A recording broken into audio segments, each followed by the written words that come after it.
Ice cream खा रहे थे। भाभी आइसक्रीम बहुत टेस्टी बनी है, एक बार और दे दो। हाँ हाँ ये लो ना।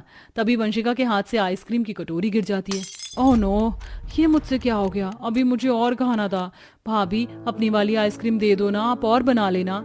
लेकिन वंशिका ये मेरा हिस्सा है और अब आइसक्रीम बनने में 3-4 घंटे लगेंगे। ये मैं खा लेती हूँ, तुम तो खा चुकी हो ना। बहू तो जिद क्यों कर रही है, दे दे उसको। जी माँ जी, ये लो वंशिका।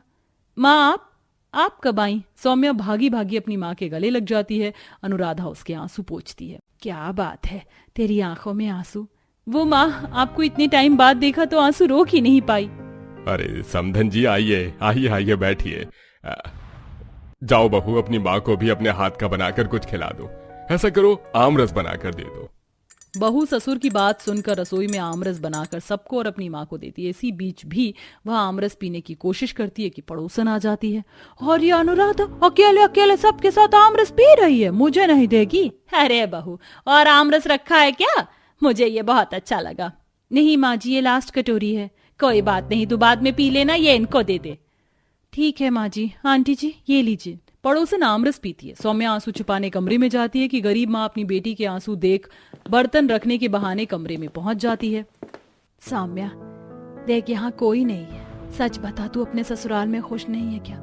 मैंने तो तुझे आम के ससुराल इसलिए भेजा ताकि तू खुश रहे यहाँ पर, लेकिन तू दुखी है। मैंने सोचा यहाँ तू बहुत सारे आम खा रही होगी। नहीं माँ, ऐसा कुछ नहीं है। मैं जब से यहाँ आई हूँ मुझे आम का एक कतरा खाने को नहीं मिला। मैंने 50 चीज बना दी होंगी, कभी खुद खा जाते, कभी गिरा देते, कभी पड़ोसी रिश्तेदार को दे देते, लेकिन मुझे नहीं। क्या ये लोग तेरे साथ ऐसा कर रहे हैं? बस बहुत हो गया, अब तू यहाँ नहीं रहेगी। लगता है मैंने गलती कर दी तुझे ऐसे ससुराल भेजकर। सोचा था खुश रहेगी, लेकिन नहीं, तू तो दुखी है। तभी सुमन सौम्या का सामान पैक करवा कर उसे ले जा रही होती है तो घर वाले पूछते।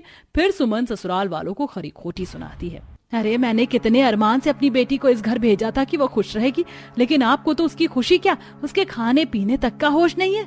बस अब मैं जा रही हूँ अपनी बेटी को लेकर। सुमन जी हमें माफ कर दीजिए, हमें ये एहसास ही नहीं हुआ कि हम अपने आम खाने की खुशी में बहू को ही भूल गए। देखिए, भले ही आप माफी मांग लो, लेकिन मेरी बेटी का दिल दुखा है और उसे मैं कुछ